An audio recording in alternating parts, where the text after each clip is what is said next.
రాజకీయాల్లో వారసత్వం కేవలం ఒక మెట్టు మాత్రమే.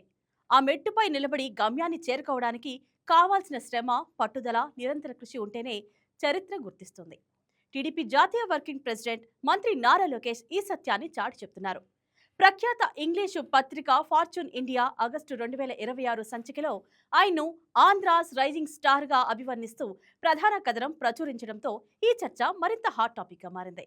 గతంలో ట్రోల్స్, విమర్శలతో సతమతమైన లోకేష్ నేడు జాతీయ, అంతర్జాతీయ మీడియా గుర్తించే స్థాయికి ఎలా ఎదిగారు అన్నది ప్రస్తుతం రాష్ట్ర రాజకీయ వర్గాల్లో కాకుండా వ్యాపార, పారిశ్రామిక వర్గాల్లో కూడా చర్చనీయాంశంగా మారింది.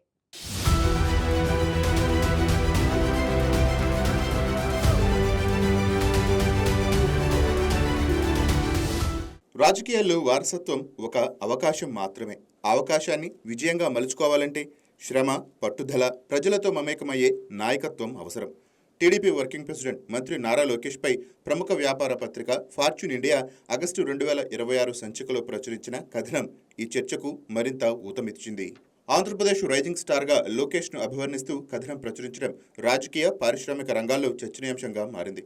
ఒకప్పుడు సోషల్ మీడియాలో తీవ్ర ట్రోలింగ్, రాజకీయ విమర్శలను ఎదుర్కొన్న లోకేష్ ఇప్పుడు జాతీయ స్థాయిలో ఒక ప్రముఖ బిజినెస్ మ్యాగజైన్ దృష్టిని ఆకర్షించే స్థాయికి ఎలా ఎదిగారు? ఇదే ప్రశ్న ప్రస్తుతం రాజకీయ విశ్లేషకుల్లో ప్రధానంగా వినిపిస్తోంది. విమర్శల నుంచి ప్రశంసల వరకు సాగిన ఆయన ప్రయాణంలో యువగళం పాదయాత్ర, 2024 ఎన్నికల తర్వాత మారిన రాజకీయ వ్యూహం, మంత్రిగా చేపట్టిన కార్యక్రమాలు కీలక పాత్ర పోషించాయని పరిశీలకులు విశ్లేషిస్తున్నారు.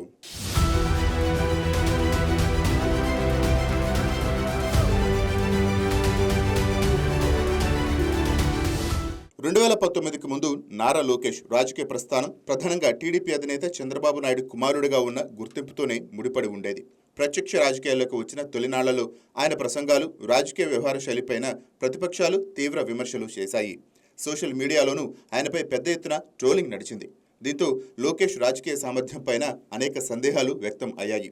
అయితే కాలక్రమంలో ఆయన తన రాజకీయ శైలిని మార్చుకునే ప్రయత్నం చేశారు. ముఖ్యంగా ప్రతిపక్షంలో ఉన్న సమయంలో చేపట్టిన యువగళం పాదయాత్ర ఆయన రాజకీయ జీవితంలో కీలక మలుపుగా మారింది. వేలాది కిలోమీటర్లు ప్రజల మధ్య నడుస్తూ వివిధ వర్గాల సమస్యలను తెలుసుకోవడం ద్వారా లోకేష్ తనను తాను కొత్తగా పరిచయం చేసుకున్నారని టీడీపీ వర్గాలు చెప్తున్నాయి. పాదయాత్ర సందర్భంగా రైతులు, విద్యార్థులు, యువత, మహిళలు, ఉద్యోగులు, వ్యాపారులతో ప్రత్యక్షంగా మాట్లాడడం ద్వారా క్షేత్రస్థాయి రాజకీయాలపై ఆయనకు మరింత అవగాహన ఏర్పడిందని విశ్లేషకులు అంటున్నారు. ఆ అనుభవం 2024 ఎన్నికల తర్వాత ప్రభుత్వంలో కీలక బాధ్యతలు చేపట్టిన సమయంలో ఆయనకు ఉపయోగపడిందనే అభిప్రాయం వ్యక్తం అవుతోంది.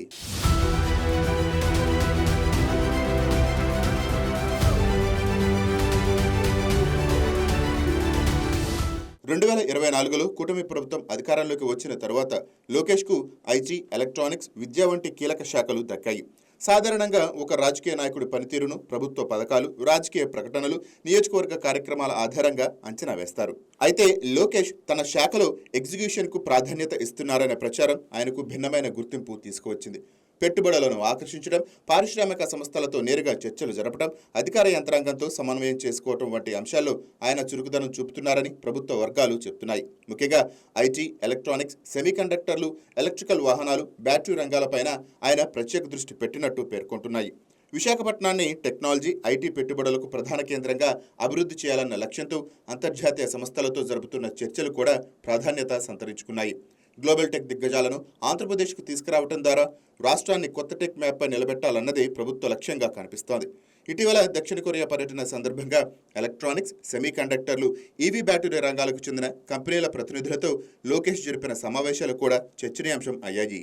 పెట్టుబడుల కోసం కేవలం ఆహ్వానాలు ఇవ్వడమే కాకుండా రాష్ట్రంలో ఉన్న అవకాశాలు, మౌలిక సదుపాయాలు, భవిష్యత్తు మార్కెట్ సామర్థ్యాన్ని వివరించే ప్రయత్నం చేశారని ప్రభుత్వం చెబుతోంది. రాష్ట్ర వ్యాప్తంగా పారిశ్రామిక క్లస్టర్ల అభివృద్ధి, పెట్టుబడులకు అవసరమైన మౌలిక వస్తువుల కల్పన, పరిశ్రమలకు వేగంగా అనుమతులు అందించే వ్యవస్థపై ప్రభుత్వం దృష్టి సారిస్తోంది. ఈ నేపథ్యంలో లోకేష్ పాత్ర కీలకంగా మారిందని టీడీపీ వర్గాలు భావిస్తున్నాయి. అయితే పెట్టుబడుల ప్రకటనలు మాత్రమే విజయానికి కొలమానం కాదన్నది మరో వాదన. సంతకాలు, ఒప్పందాలు క్షేత్రస్థాయిలో ప్రాజెక్టులుగా మారి ఉత్పత్తి ప్రారంభించి పెద్ద సంఖ్యలో ఉద్యోగాలను సృష్టించినప్పుడే ఈ ప్రయత్నాలకు పూర్తి ఫలితం లభిస్తుందని నిపుణులు సూచిస్తున్నారు.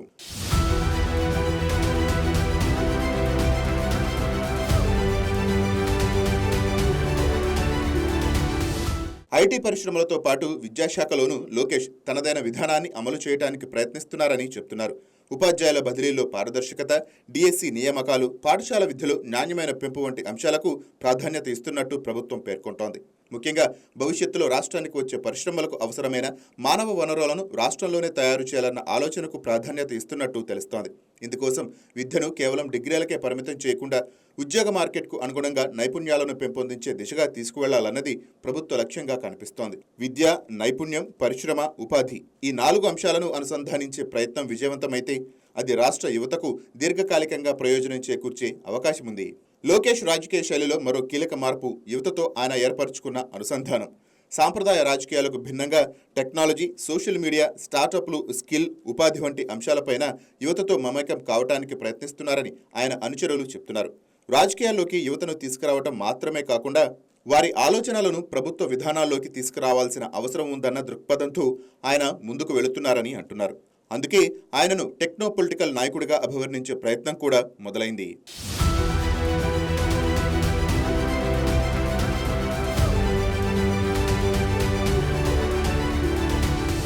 ఫార్చ్యూన్ ఇండియా ఇచ్చిన ఆంధ్రప్రదేశ్ రైజింగ్ స్టార్ గుర్తింపు రాజకీయంగా లోకేష్కు మైలురాయిగా భావించవచ్చు. అయితే అదే సమయంలో ఇది ఆయనపై మరింత బాధ్యతను కూడా పెంచుతోంది. ఎందుకంటే అంతర్జాతీయ స్థాయిలో ఒప్పందాలు, పెట్టుబడి ప్రకటనలు, పారిశ్రామిక సమావేశాలు, పాలనలో కొత్త విధానాలు అన్నీ ఒక దశ వరకు మాత్రమే. వాటి తుది ఫలితం ప్రజల జీవితాల్లో కనిపించాలి. కొత్త పరిశ్రమలు రావాలి, యువతకు ఉద్యోగాలు రావాలి, విద్యార్థులకు మెరుగైన నైపుణ్యాలు లభించాలి, రాష్ట్ర ఆర్థిక వ్యవస్థ బలోపేతం కావాలి. అప్పుడే రైజింగ్ స్టార్ అనే ట్యాగ్ కేవలం ఒక మ్యాగజైన్ శీర్షికగా కాకుండా ఒక రాజకీయ నాయకుడి పనితీరుకు లభించిన నిజమైన గుర్తింపుగా నిలుస్తుంది.